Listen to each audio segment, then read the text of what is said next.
Good morning, student. We are doing history of 11th standard. Theme first, from the beginning of time. Up to today, we have read about the story of human evolution and the replacement and regional continuity models. इस model का मतलब क्या था? Replacement. This is a replacement model and this is a regional continuity model.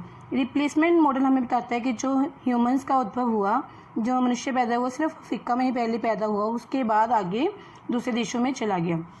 लेकिन regional continuity model क्या कहते हैं कि ह्यूमन का उद्भव अफ्रीका के अलावा और भी कई कॉन्टिनेंट और देशों में हुआ. And we have also read about early humans way of obtaining food, कि जो अर्ली ह्यूमंस था, आदि मानव था, अपना भोजन कैसे पकाता था, वे अपना भोजन कैसे बनाता था. Gathering, hunting, scavenging and fishing. और धीरे धीरे उसने बाद में फिर अपनी फसलें उगानी शुरू कर दी और जानवरों को कम मारना शुरू किया अपने शिकार के लिए और अपने भोजन के लिए फल और पौधों, सब्जियों पर, पेड़ पौधों पर डिपेंड रहना शुरू कर दिया. Today we will read early humans from trees to caves and open air side. जो अर्ली ह्यूमंस जो थे पहले ट्रीज़ पर रहते थे और ट्रीज़ के बाद केव्स उन्होंने कैसे बनाए, ओपन एयर साइड में कैसे वो रहने लगे. मतलब कि हम अब अर्ली ह्यूमंस की रहने की जगह के बारे में पढ़ेंगे. Thousand of flake tools and hand axes have been excavated at Kilombe and Olorgesailie, Kenya. मतलब जब आर्कियोलॉजिस्ट ने एक्सकैवेशन की इन दोनों स्थानों की, केन्या में जो है किलोम्बे एंड ओलर्जे साइल जो दो स्थान है, वहाँ पर आर्कियोलॉजिस्ट को एक्सकैवेशन करने के बाद, खोज करने के बाद वहाँ पर थाउजेंड ऑफ टूल्स मिले और हैंड एक्सिस मिली. These finds are dated between 700,000 and 500,000 year ago. यह जो बात हम कर रहे हैं वो 700,000 से लेकर 500,000 ईयर एगो के बीच की बात कर रहे हैं हम. How did these tool accumulate in one place. अब जो कहते हैं कि एक प्लेस पर ही सारे टूल्स क्यों इकट्ठे थे. जब एक्सकेवेशन की गई, एक जगह पर बहुत सारे आर्कियोलॉजिस्ट को टूल मिले, तो वो एक जगह पे क्यों एक्यूमुलेट, मतलब इकट्ठे क्यों थे. Now we will read. It is possible that some places where food resources were abundant. कहते हैं यह इसलिए पॉसिबल था क्योंकि कुछ प्लेसेस पर जो फूड रिसोर्सेज थे, भोजन के स्रोत थे, abundant मतलब बहुत मात्रा में थे, वर विजिटेड रैपिडली. इसलिए जहाँ भोजन ज़्यादा होगा तो वहाँ मनुष्य रहने के लिए ज़्यादा जाएगा, इसलिए लोग वहाँ पर ज़्यादा विजिट करते थे, इसलिए वहाँ पर उनके टूल्स वगैरह जो भी उनकी निशानियाँ ज़्यादा मिली. In such area people would tend to leave behind traces of their activity and presence including artifact. इस तरह से जब मनुष्य वहाँ से जब फूड रिसोर्सेज जहाँ ज़्यादा होता है वहाँ चला जाता है, लेकिन वहाँ पे जब फूड नहीं मिलता तो वह स्थान छोड़कर दूसरी जगह पे चला जाता है. तो इस तरह से जैसे people would tend to leave behind traces, जब वो पीपल वहाँ से चले गए तो उन्होंने अपनी जो एक्टिविटीज़ थी और अपनी जो प्रेजेंस थी, उनके कुछ ट्रेसेस मतलब निशान छोड़ दिए. इसमें क्या इंक्लूड था? आर्टिफैक्ट. जो उनकी कलाकृतियाँ थी उसमें मतलब आर्कियोलॉजिस्ट ने जब एक्सकेवेशन की, काफ़ी आदि मानव की कलाकृतियाँ, आर्टिफैक्ट भी मिले टूल्स के साथ. The deposit artifacts would appear as patches on the landscape. जो डिपॉजिट अब इकट्ठे हुए कलाकृतियाँ थी, मतलब उनकी पैचेज धरती पर उनकी पैचेज को अपीयर करती है, मतलब उनकी निशानियाँ दिखाती हैं. The places that were less frequently visited would have fewer artifacts which may have been scattered over a surface.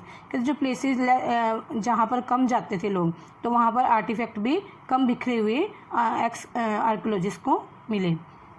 Now see these two pictures. First, this is first left मतलब left side पे जो picture है, the site of ए ओलरेगल साइल. जो ओलरेगल साइल जो Kenya में था, जो हमने यहाँ पे पढ़ा था, ये दिस इज वही उसकी साइट है. उस साइट का एक चित्र यहाँ चित्र दिया गया है. The excavator Mary and Louis Leakey had a cat walk will around the site for observer. जो एक्सकैवेटर थे मैरी और लुइस लिकी थे, उन्होंने इस जो साइट इनको आदि मानव का जो मिला, यहाँ पर उनकी रहने की जगह और यहाँ पे कई तरह के आर्टिफैक्ट और टूल्स मिले. तो जो एक्सकैवेटर थे लुइस लिकी और मैरी जो थे, उन्होंने इसके इर्द गिर्द ये कैटवॉक बना दी। कैटवॉक मतलब ताकि कोई ऑब्जर्व आए तो इनके ऊपर चढ़ के मतलब पूरा दृश्य यहाँ पे देख सकते हैं। देखने में छोटा दिखाई दे रहा है लेकिन ये देखने में वैसे बहुत बड़ा है। तो यहाँ पे जो ये कैटवॉक बनी है, ऑब्जर्वर कोई भी बाहर से मतलब घूमने के लिए हम कहीं जाते हैं तो देखने के लिए ये चीज़ हमें यहाँ पे जाके हम ये चीज़ सारी देख सकते हैं दृश्य। और second this picture above a close up of tools found at site including hand tax, मतलब इसमें हैंड टैक्स भी है जो पत्थर का बना हुआ है। तो एक क्लोज पिक्चर, एक बहुत नज़दीक से पिक्चर ली गई है जिसमें उनके आदि मानव के टूल्स और जिसमें हैंड टैक्स भी इंक्लूड है। नाउ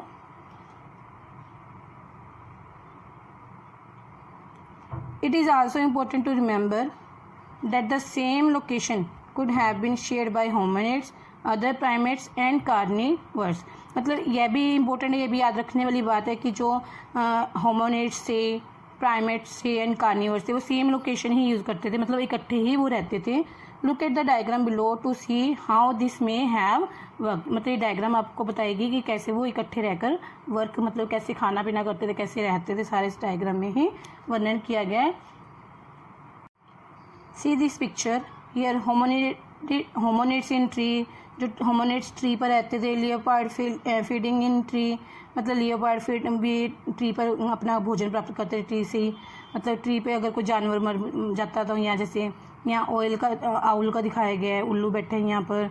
अदर प्राइमेट्स इन ट्रीज, मतलब पूरा पिक्चर में इतना क्लियर मतलब दिखाया नहीं गया, बस वो बता ही रहे हैं यहाँ पर। कार्निवोर्स कैरिंग, जो बोन लेके आते थे कार्निवोर्स, यहाँ पे आके इकट्ठा कर देते थे, सारा उनका सामान यहाँ पे इकट्ठा हो जाता था।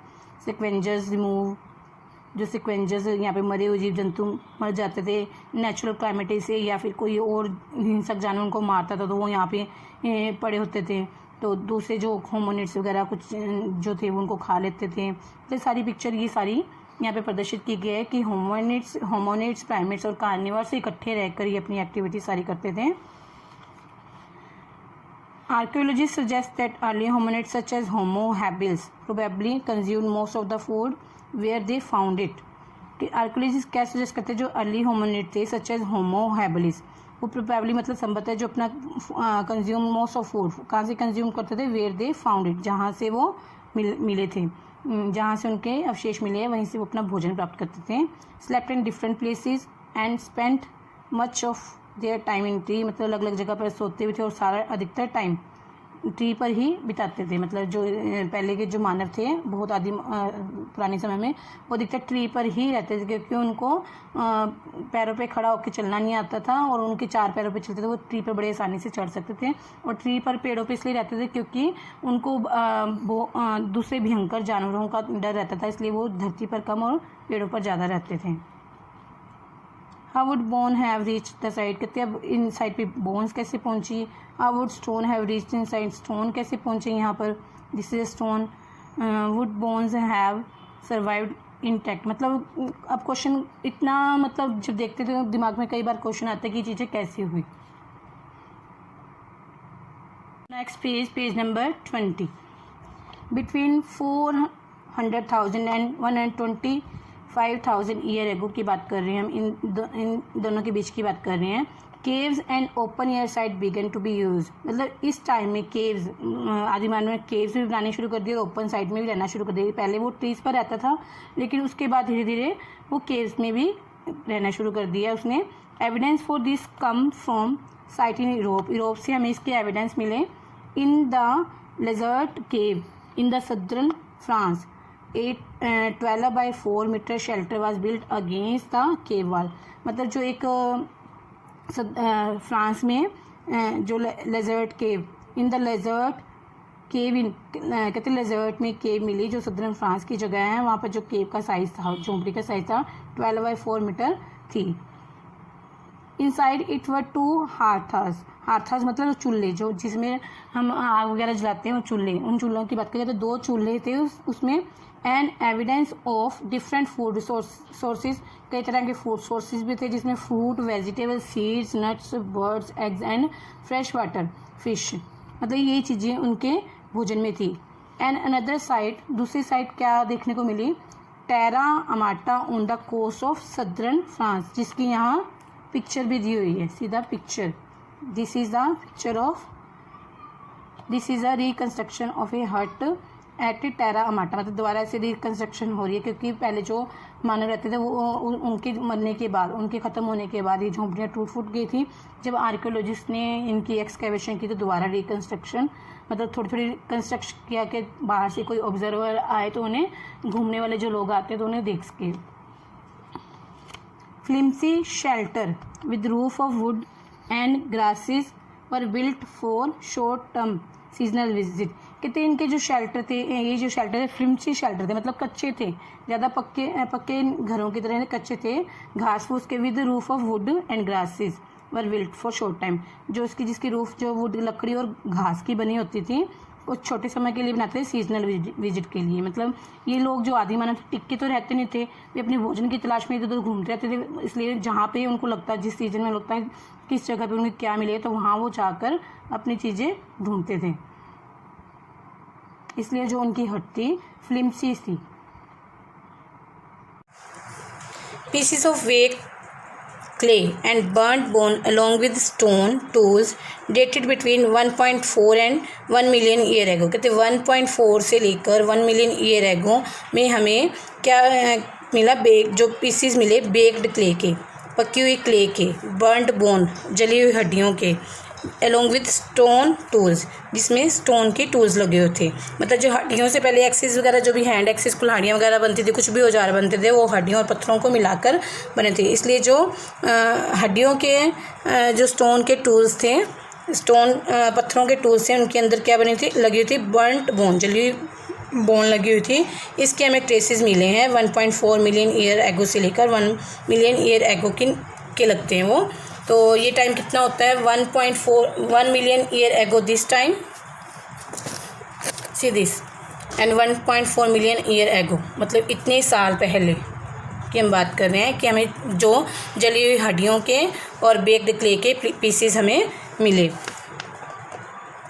हैव बीन फाउंड, कहाँ पे वो मिले हैं, एट चेसुवानिया केन्या, जो केन्या में चेसुवानिया है, एंड स्वाटक्रैंड साउथ अफ्रीका। मतलब इन दोनों जगह पर हमें ये baked clay, burned bone and with stone tools हमें ये चीज़ें मिली है।